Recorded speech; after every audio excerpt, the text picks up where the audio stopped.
Vamos aos destaques da edição de hoje do Líder em Credibilidade, o jornal O Dia, edição de sexta-feira, 28 de março de 2025. Traz como manchete, vou destacar logo aqui a manchete da edição de hoje do jornal O Dia. Somente 11% da população utiliza o transporte público na capital. Poucos ou quase nenhum ônibus nas ruas, veículos em mau estado de conservação, atrasos e demora na espera. É o cenário do transporte público em Teresina nos últimos anos, e os problemas enfrentados no setor resultaram no afastamento do teresinense do transporte público, e os dados da Prefeitura de Teresina apontam que somente 11% da população de fato se utiliza desse meio de locomoção. E aí aquele debate que a gente tem sempre puxado aqui no Comando Geral, que não adianta requalificar o transporte público, não adianta comprar ônibus, não adianta cobrar das empresas o cumprimento da ordem de serviço, se não houver também um trabalho para levar de volta e ganhar a confiança novamente do passageiro. Porque hoje o cenário é o seguinte: quem tem o seu compromisso, seu trabalho, uma consulta médica, quem tem um horário bem definido para chegar ao seu compromisso, não dá para confiar no transporte público. Se não tem veículo, vai pegar uma outra via, lamentavelmente, uma coisa. Se você precisa chegar ao centro de Teresina, por exemplo, às 7 da manhã, é muito arriscado você confiar no transporte público, no transporte coletivo. Aí o cidadão pega um Uber, um mototáxi, um ligeirinho, ou o cidadão, muitas vezes, acaba se endividando para comprar uma motocicleta, comprar um meio de transporte próprio. Então, de fato, há necessidade de ganhar novamente até a confiança do teresinense. E aí, João Magalhães e Natan, só dizer aqui que olha só o que está acontecendo. A jornada de um motorista e um cobrador são 7h20. Já é uma jornada atípica, porque ou você trabalha 8 horas ou trabalha 6 horas corrida. Nós, aqui no transporte urbano, nós temos 7h20. E aí, os trabalhadores estão sendo submetidos a fazer 2 jornadas seguidas. Aí você vai às 7 horas, 14 horas e 40 minutos corrida. Imagine só o que é um motorista passar 14 horas ali batendo alavanca, um cobrador em cima de uma cadeira ali, contabilizando ali o que passa pela catraca, meu amigo velho, é complicado. E aí vai chegar um tempo que esse cara vai adoecer. Esse cara não vai ter qualidade de vida. Então é necessário que se invista em novos ônibus, mas também que se contrate novos profissionais para que o trabalhador tenha ali o descanso remunerado devido. Agora você passa, já imaginou, Natan, você entra aqui 6 horas da manhã, e aí o seguinte, quando for meio-dia você pega mais uma jornada de mais 6 horas, e à noite você pega a jornada até meia-noite. Que é o que está acontecendo, o trabalhador trabalha até 1 hora da tarde, aí volta 6 horas da tarde para pegar até meia-noite, e quando é 5 horas da manhã tem que estar de volta na garagem. Esse cara descansou o quê? Não tem condição.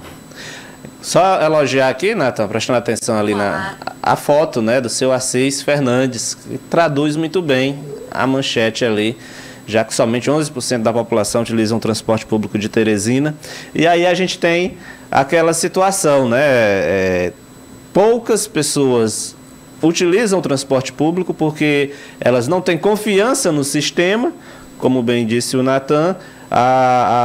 O usuário tem aquela dúvida, não sei se eu vou para a parada porque lá eu não sei nem se o ônibus vai passar. Então isso gera uma desconfiança, tira o sistema de transporte público perdeu credibilidade. Com isso as pessoas deram seu jeitinho, o Uber, o moto-Uber, ou o ligeirinho, enfim. Por outro lado, a carona amiga. Por outro lado, isso é um grande desafio também para a Prefeitura, que é responsável por executar o planejamento da mobilidade urbana, assim como também para as empresas. Porque se não tem passageiro, não tem passageiro porque não tem ônibus, mas também não tem ônibus porque não tem passageiro. Afinal de contas, nenhuma empresa vai disponibilizar veículos se ela não conseguir arrecadar o suficiente para obter um lucro. Então é uma via de mão dupla que nesse momento está errado dos dois lados, né? E o que deve ser feito? É preciso se construir uma saída para que o usuário volte a ter confiança no sistema. Sim, com certeza. E ele só vai voltar a ter confiança porque hoje, Natan Chico Gomes, o mínimo que se espera de um transporte público é a previsibilidade. Pelos aplicativos que existem, é para o cidadão saber que hora o ônibus vai passar, aonde é que o ônibus está, porque aí eu estou em casa. Eu sei que o ônibus vai passar na parada de ônibus daqui a 10 minutos, pois eu vou lá e chego e fico 2, 3 minutos na parada. Isso aí evita eu ser assaltado, ficar lá sofrendo riscos na parada de ônibus. Isso aí evita eu me atrasar, porque eu sei onde é que o ônibus está circulando. Então, o mínimo que se espera de um transporte público é a previsibilidade. E Teresina hoje, infelizmente, não tem, porque hoje não existe, até existe, fizeram tentativas, né?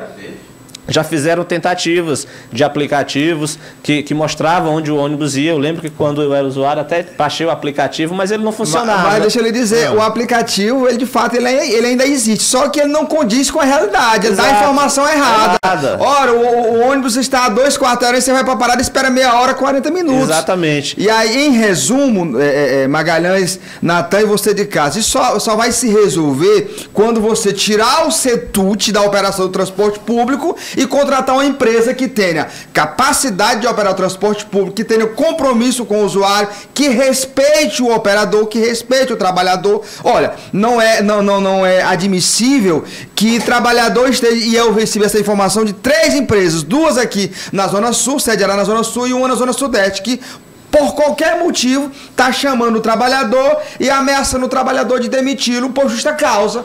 Chamando o trabalhador para assinar uma advertência. Assédio moral, isso aí. Assédio moral. E aí o que ocorre? O trabalhador, coitado, tem trabalhador aí que tem 20 anos de serviço no coletivo, não sabe fazer uma outra coisa na vida. E aí esse motorista, esse cobrador, esse mecânico fica com medo de perder o emprego e acaba assinando qualquer coisa. Então é necessário que se rediscuta essa situação, ou tira o CETUT, ou então o transporte vai degringolar ainda mais.